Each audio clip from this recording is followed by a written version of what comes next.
America உலக நாட்டாமை என்ற வகையிலே உலகத்தில் எந்த பிரச்சனை எந்த நாட்டில் நடந்தாலும் அவர்கள் நாட்டிலே தவிர வேறு எந்த நாட்டில் பிரச்சனை நடந்தாலும் தலை நீட்டி உலக நாட்டாமை என்ற பெயரில் இயங்கி வந்தது இதுவரை. தற்போது உண்மையிலேயே தான் உலக நாட்டாமை உலக பாஸாக போகிறேன் என்ற வகையிலே அதிபர் ட்ரம்ப் தற்போது ஒரு அதிரடி நடவடிக்கை எடுத்திருக்கிறார். அந்த அதிரடி நடவடிக்கை என்னவென்றால், ஐநா சபை என்பதை நாம் அனைவரும் அறிந்திருக்கிறோம், கேள்விப்பட்டிருக்கிறோம். உலக போர், இரண்டாவது உலக போர் முடிந்தவுடன் உலகில் அமைதியை ஏற்படுத்தவும் நாடுகளிடையே ஒற்றுமையை பலப்படுத்துவதற்காக ஐக்கிய நாடுகள் சபை, ஐநா சபை என்ற ஒரு அமைப்பு ஏற்படுத்தப்பட்டது. 193 நாடுகள் அதில் உறுப்பினர்களாக இருக்கின்றனர். நியூயார்க்கில் தான், அமெரிக்காவின் நியூயார்க் நகரில் தான் அதனுடைய தலைமையகம் இருக்கிறது. அதன் கீழ் UNICEF, UNHRC, world health organisation என பல அமைப்புகள் இருக்கின்றன. ஹியூமன் ரைட்ஸ், மனித உரிமைகள், அதே போன்று வளர்ச்சி, காலநிலை மாற்றம் ஆகியவற்றுக்காகவும் உலகில் அமைதி நிலவவும் பாதுகாப்பு சரியாக இருக்கவும் ஒத்துழைப்புடன் நாடுகள் செயல்படுவதற்காக இந்த அமைப்பு தொடர்ந்து இயங்கி வருகிறது.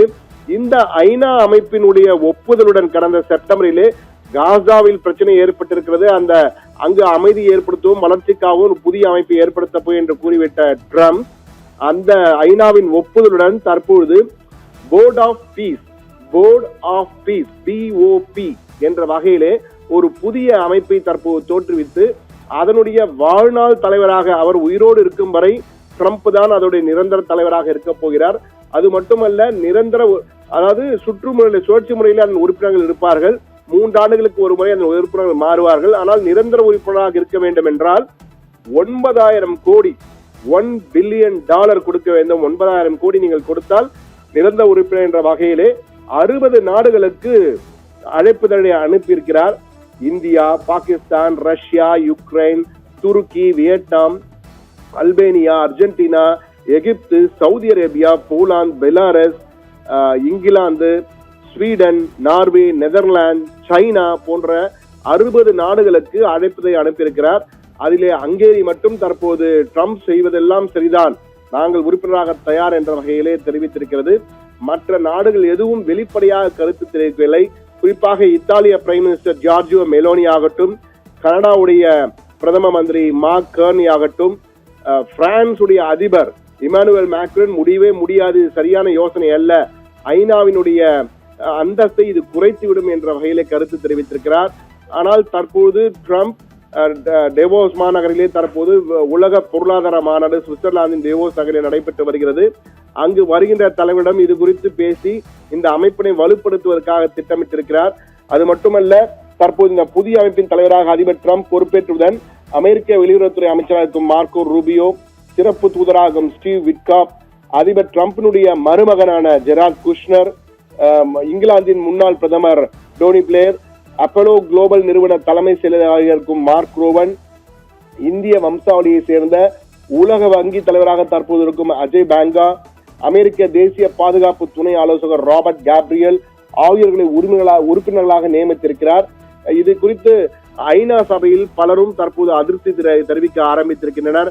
ஐநா சபையினுடைய 22% நிதியை, அதாவது அந்த ஐநா சபை இயங்குவதற்கான 22% நிதியை வழங்குவது அமெரிக்கா தான். இது போன்ற நிதியை வழங்குகின்ற அமெரிக்கா தற்போது பல அமைப்புகளிலிருந்து வெளியே வந்துவிட்டது. தேவையற்ற செலவுகளை நாங்கள் குறைக்கிறோம் என்ற வகையிலே பல அமைப்புகளிலிருந்து, காலநிலை மாற்றங்கள் அமைப்புகள் தான் வெளியே வந்துவிட்டது. ஐநாவிலிருந்து அதிகாரப்பூர்வமாக அமெரிக்கா வெளியே வந்துவிட்டது அந்த காலநிலை அமைப்பில் இருந்தெல்லாம். எனவே இது தற்போது மிகப்பெரிய பிரச்சனையாக தற்போது உலக நாடுகளால் பார்க்க, குறிப்பாக ஐரோப்பிய நாடுகள் ட்ரம்பின் போக்கு சரியில்லை என்பதாக தற்போது வெளிப்படையாகவே விமர்சிக்க ஆரம்பித்திருக்கிறார்கள். என்றால் கிரீன்லாந்தை நான் பிடிக்கப் போகிறேன், ராணுவத்தை அனுப்பப் போகிறேன் என்றெல்லாம் பயமுறுத்தி கொண்டிருக்கிறார். பக்கத்திலே ரஷ்யா, சீனா ஒரு பக்கத்திலே உறுதியாகி கொண்டிருக்கிறார்கள் அவர்கள் நட்பு. இதனால் அமெரிக்காவுக்கு பல பிரச்சனைகள் ஏற்பட்டு வரும் நிலையில் அமெரிக்க அதிபர் ட்ரம்ப் தான் அதிபராக இன்னும் சில ஆண்டுகள், 4 ஆண்டுகள் தான் இருக்க முடியும், ஆனால் இது போன்ற அமைப்பின் தலைவராக இருந்தால் நிரந்தரமாக வாழ்நாள் தலைவராக இருக்க முடியும் என்பதால் இது போன்ற ஒரு புதிய அமைப்பினை போர்ட் ஆஃப் பீஸ் என்ற வகையிலே உலகத்தின் பாஸாக இருந்து எந்த ஊரில் என்ன பிரச்சனை வந்தாலும், ஏனால் இந்த அமைப்பு ஐநாவின் அனுமதி பெறும்பொழுது இது காசாவில் ஏற்படுகின்ற சிக்கல்களுக்கு தீர்வு காணவும் அங்கு வளர்ச்சியை கொண்டு வருவதற்காகமான அமைப்பு என்றுதான் கூறப்பட்டது. ஆனால் தற்போது இது உலக அளவிலே எங்கு பிரச்சனை ஏற்பட்டாலும் அந்த நாடுகளின் பிரச்சனையை தீர்ப்பதற்காக இந்த BOP அமைப்பு செயல்படும் என கூறியிருக்கிறார். இது இந்திய பிரதமர் நரேந்திர மோடிக்கும் தனிப்பட்ட முறையிலே அமெரிக்க அதிபர் ட்ரம்ப் வெள்ளை மாளிகையிலிருந்து கடிதம் அனுப்பியிருக்கார். அந்த கடிதமும் நமக்கு எக்ஸ்க்ளூசிவாக அந்த கடிதம் கிடைத்திருக்கிறது. தற்போது அந்த கடிதத்தையே பார்க்கலாம். நரேந்திர மோடிக்கு அந்த கடிதத்தை மிக தெளிவாக அனுப்பியிருக்கிறார். அதிலே இது ஜனவரி 16ஆம் தேதி அனுப்பப்பட்டிருக்கிறது.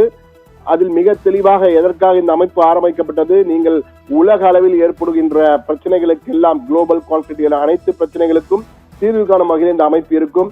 நீங்கள் இதனுடைய அமைப்பில் உறுப்பினராக பங்கேற்க வேண்டும் என்ற வகையிலே ஒரு அழைப்புதல் கடிதத்தையும் அனுப்பியிருக்கிறார். இது போன்று 60 நாடுகள், ரஷ்யாவினுடைய கிரெம்ளின் மாளிகை, அதிபருடைய கிரெம்ளின் மாளிகையை சேர்ந்த செய்தி தொடர்பாளர் டிமிட்ரி புஷ்கோவும் இந்த செய்தியை உறுதி செய்திருக்கிறார். தங்களுக்கும் அழைப்பு வந்திருக்கிறது, நாங்கள் இன்னும் அந்த முழுமையான ஷரத்துகள் என்ன என்பதை கேட்டிருக்கோம் என கூறியிருக்கிறார்கள். அதே போன்று சீனாவும் தங்களுக்கு அழைப்புதல் வந்திருக்கு என கூறியிருக்கிறது. பாகிஸ்தானும் வந்திருக்கிறாங்க, பாகிஸ்தான் நாங்கள் பங்கேற்க மாட்டோம் என கூறியிருக்கிறார். ஆனால் இதில் மிக முக்கியமானது நெத்தன்யாகு, அதாவது இஸ்ரேலிய பிரதமர் இதை பெரிதாக அவர் ஆர்வம் காட்டவில்லை. என்றால் இதிலே பல சிக்கல்கள் ஏற்படும் என்ற வகையில அவர்கள் கருதுகிறார். தெரியவில்லை, அவர் பெரிய ஆதரவு இதுவரை கொடுக்கவில்லை. ஆனால் அதிபர் ட்ரம்ப் அதை பற்றியெல்லாம் கவலைப்படாமல் தன்னுடைய இலக்கு மிக தெளிவாக, அமெரிக்க அதிபராக இன்னும் சில ஆண்டுகள் இருக்க போகிறோம், அதற்கு பிறகு நிரந்தர உலகத்தின் பாஸாக தான் இருக்க வேண்டும் என்றால் இது போன்ற ஒரு அமைப்பு தேவை.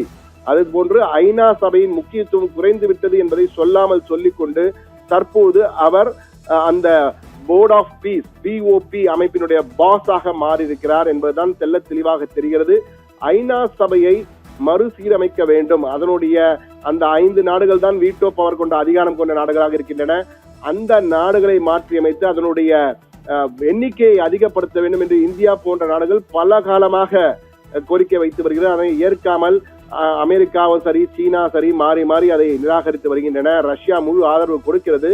இங்கிலாந்து, பிரான்ஸ் போன்ற நாடுகளும் ஆதரவு கொடுக்கின்றன. ஆனால் இந்த வீட்டோ அதிகாரம் கொண்ட 5 நாடுகள் ஏதோ ஒரு நாடு திட்டமிட்டு இந்தியாவுக்கு அந்த வாய்ப்பு கிடைக்காமல் செய்து வருகிறது. ஆனால் இந்தியா மட்டுமல்ல, அந்த ஐநா பாதுகாப்பு கவுன்சிலின் மிக முக்கியமான அந்த 5 நாடுகள் என்பது 10 நாடுகளாகவோ 15 நாடுகளாகவோ விஸ்தரிக்கப்பட வேண்டும். அந்த அமைப்பு பெரிதாகும் போதுதான் அனைவருடைய குரல்களும் கேட்கப்படும் என்பதால் ஐநாவினுடைய பல கட்ட அமைப்புகளை சீரமைக்க வேண்டிய, மறுசீரமைப்பு செய்ய வேண்டிய கட்டத்திற்கு வந்துவிட்டோம் என உணர்ந்திருக்கோம் என ஐநாவுடைய அதிகாரிகள், மூத்த அதிகாரிகள், குறிப்பாக ஐநாவினுடைய செக்ரட்டரி ஜெனரலாக இருக்கக்கூடிய பொதுச்செயலாளர் ஆண்டனியோ குட்டரஸ் ஆகியோர், அவருடைய செய்தி தொடர்பாளரும் அந்த கருத்தினை தெரிவித்திருக்கிறார். எனவே ஐநா சபைக்கு ஒரு சிக்கலை மறைமுகமாக ஏற்படுத்த தொடங்கிவிட்டார் அமெரிக்க அதிபர் ட்ரம்ப்.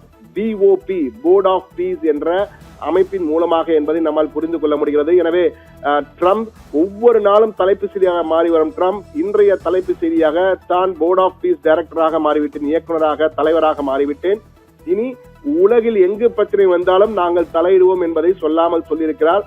அதற்கு ஒரு அடையாள அட்டையாக அமெரிக்க அதிபராக சென்றால் தானே பிரச்சனை, போர்ட் ஆஃப் பீஸ் நாங்கள் அமைதியை ஏற்படுத்துகிறோம், பிரச்சனையை தீர்க்கிறோம் என்ற வகையிலே எல்லா விடயங்களிலும் தலையிடக்கூடிய ஒரு அதிகாரத்தை ஒரு அமைப்பாக மாற்றிக்கொண்டு புதிய அவதாரத்தை எடுத்திருக்கிறார் அதிபர் ட்ரம்ப் என்றுதான் சர்வதேச அரசியல் நோக்கர்கள் கருத்து தெரிவிக்கின்றனர்.